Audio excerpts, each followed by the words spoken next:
before you tip the lawnmower up like this, you're gonna want to take the battery out, because I made the mistake, didn't take it out, and leaked a lot of acid everywhere and corroded the key up. So now we're gonna have to hot wire that. So to make it go faster, we took quite a bit of weight off. This pulley was like, it's like PTO clutch, and the pulley weighed about 15 pounds, and then we got the mower deck off, so it's got more ground clearance. And so this is a hydrostatic drive lawnmower. Taking the pulley off is pretty easy. All you gotta do is loosen up the belt, and then take the belt off. So to take the belt off, you just gotta loosen this up and it'll come right off. Then, so for this specific lawnmower, you have to have a pulley puller tool.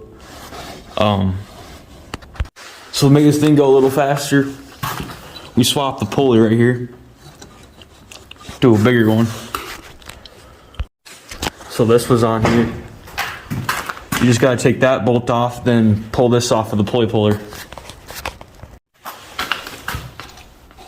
You screw this bolt out.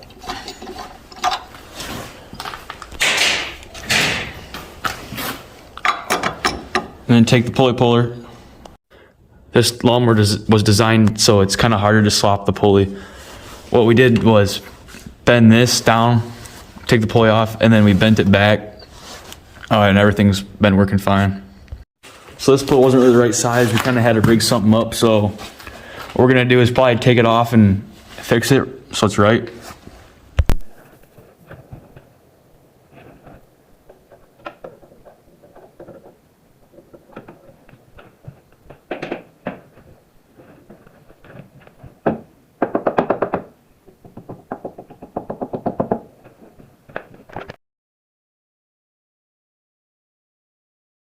If you get a pulley, you gotta get a key with it, which would be that little thing in there. So what we did, because it was the wrong size, we just stuck 2 nails in it and put a clamp on there. So it should be fine, is because it shouldn't slide down, so it should be fine. So all you gotta do is put the belt back on, it should be good to go. We got it running, man.